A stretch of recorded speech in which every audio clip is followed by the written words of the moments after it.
Bonjour chers auditeurs, aujourd'hui j'avais envie de vous présenter une chanson qui a retenu toute mon attention, Sainte-Anne du groupe Fauve. Et pour cause, cette chanson aborde avec justesse mais violence la question du conformisme et du train-train quotidien. Sainte-Anne, paru en 2011, nous plonge dans le cadre d'une consultation chez le psychiatre, d'où provient d'ailleurs le titre de cette œuvre. En effet, Sainte-Anne est un hôpital psychiatrique et neuropsychiatrique de Paris. Dans ce morceau, il confie à son psy ses états d'âme, cela nous donne donc une impression de sincérité. Fauve nous fait réaliser en un seul texte puissant la morosité et la banalité de la vie. Il débute par dresser le tableau de sa vie, comme il le dit, mais petit à petit on constate que son existence qui paraît plutôt banale mais tout de même idéale ne lui convient pas. Je suis né dans une famille plutôt aisée, j'ai toujours été privilégié. J'ai jamais manqué d'amour ni de rien d'autre d'ailleurs, même si ma mère, qui vient quand même d'un milieu assez populaire, était parfois un peu sévère avec mes frères et moi. À l'école j'étais bon élève, à la maison j'étais poli. Je me souviens pas avoir fait trop de conneries étant petit. Par contre j'ai fait des études correctes et aujourd'hui je sais que mon parcours est plus ou moins tracé. Disons que je sais où j'arriverai si je continue sur ma lancée. J'aurai probablement une femme et de beaux enfants, un crédit à payer, un épagnol anglais et un coupé cabriolet. Et pourtant, vous voyez, ça fait maintenant presque 6 mois que je dors à peine, que je peux ne rien bouffer pendant 2 jours sans même m'en apercevoir. Et quand je me regarde dans le miroir, j'y vois un mec bizarre, pâle, translucide, tellement livide, à faire sourire un génocide. Fauve veut de la sorte nous faire passer un message. Une vie parfaite selon les standards de la société n'est pas gage de bonheur. Et pourtant, les gens courent après. Non pas parce qu'ils désirent ce modèle de vie, mais parce que c'est ce que la société attend de nous. Fauve utilise beaucoup d'hyperboles. Prenez un marteau et pétez-moi les doigts, on est triste et nos cœurs saignent, mais il use également du ton pathétique, un ton qui cherche à exprimer une douleur. Ces procédés viennent alors intensifier l'effet de plainte et souligner sa souffrance. Ainsi, on y cerne très bien la révolte qui émane du chanteur par ce schéma de vie imposé.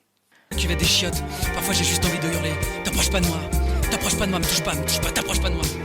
Docteur, il me faut un truc, n'importe quoi, sinon je vais craquer. Et je risque de cogner une vieille, un passant, un mioche. Et ce sera moche.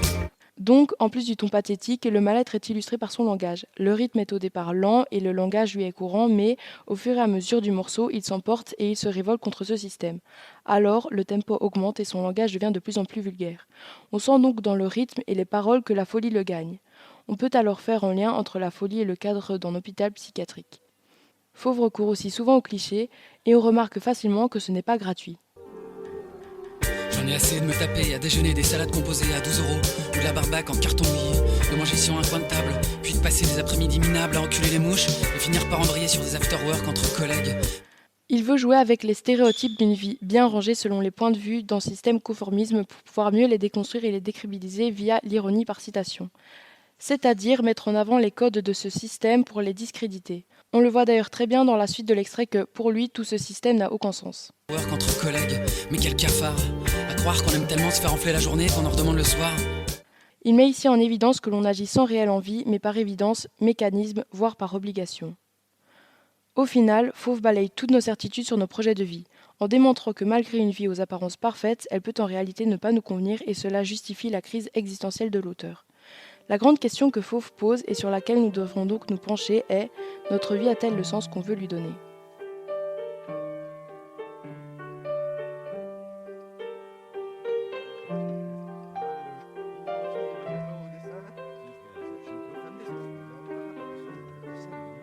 Je sais même pas par où commencer en fait. En même temps, c'est la première fois que je fais ça, donc vous m'excuserez si ça part un petit peu dans tous les sens ou si je suis trop confus. Faut dire qu'en ce moment, j'ai bien du mal à mettre mes idées au clair quand même. J'ai bien du mal à trouver mes mots.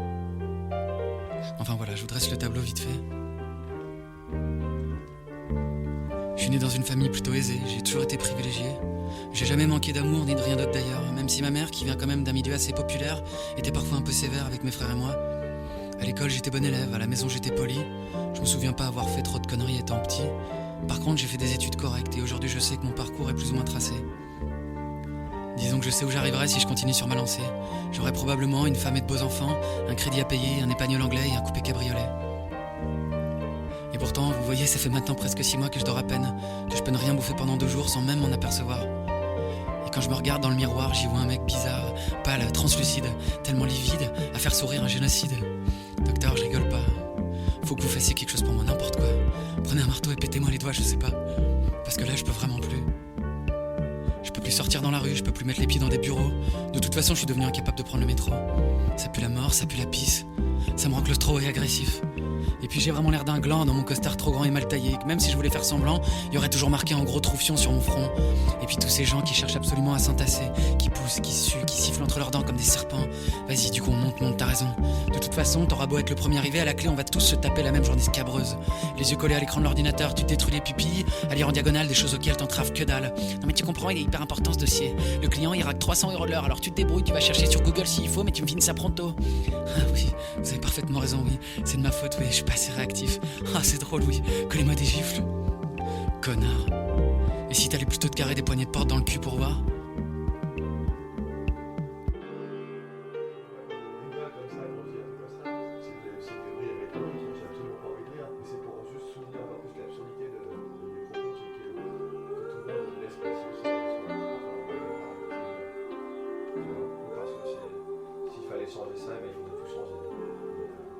J'en ai assez de me taper à déjeuner des salades composées à 12 € ou de la barbaque en carton mouillé, de manger sur un coin de table, puis de passer des après-midi minables à enculer les mouches et finir par embrayer sur des after-work entre collègues. Mais quel cafard! À croire qu'on aime tellement se faire enfler la journée qu'on en redemande le soir.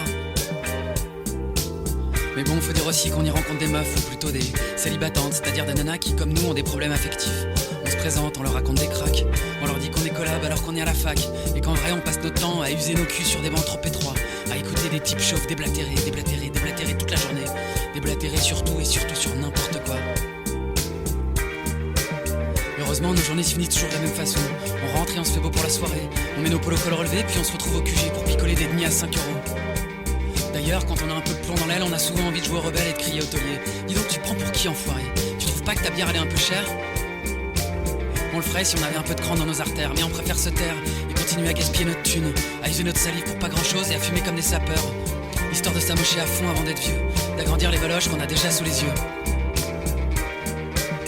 À part ça, on parle surtout des filles qu'on a vues sur le net, et puis de celles qu'on aimerait attraper en soirée, car ce soir, comme tous les soirs, on va essayer de niquer, mais surtout pas de faire l'amour, parce que l'amour c'est pour les pédés. Rien de bien choquant finalement. Les gars qui parlent des filles qui baisent pour dire qu'elles baisent la baise. On en garde souvent que des regrets, parfois des maladies. Au fond on fait ça sans plaisir, sans réelle envie. C'est surtout pour ne plus penser, ça cache des plaies à vif mais ça c'est un secret. En vérité on est perdus, désœuvrés, désabusés, seuls comme des animaux blessés. On est tristes et nos cœurs saignent mais on se cache derrière nos grandes gueules et nos mots durs. Entre nous on s'appelle mec, meuf, bâtard, baltringue, bitch, guinasse, connard. Parce que sans le vouloir, les autres sont un combat permanent. Décidément docteur, on vit une chouette époque, et dans une chouette ville aussi. Paris, la nécropole, Paris qui sent la carne, Paris qui petit à petit entraîne dans sa chute des fragments de nos vies. Paris c'est tellement sain et nous sommes des gens bien, tellement bien qu'on est trop bien pour nos voisins auxquels on prête pas plus d'attention qu'à la pisse derrière le cuvette des chiottes. Parfois j'ai juste envie de hurler, t'approches pas de moi, me touche pas, t'approches pas de moi. Docteur, il me faut un truc, n'importe quoi, sinon je vais craquer. Et je risque de cogner une vieille, un passant, un mioche. Et ce sera moche. Ce sera vraiment moche.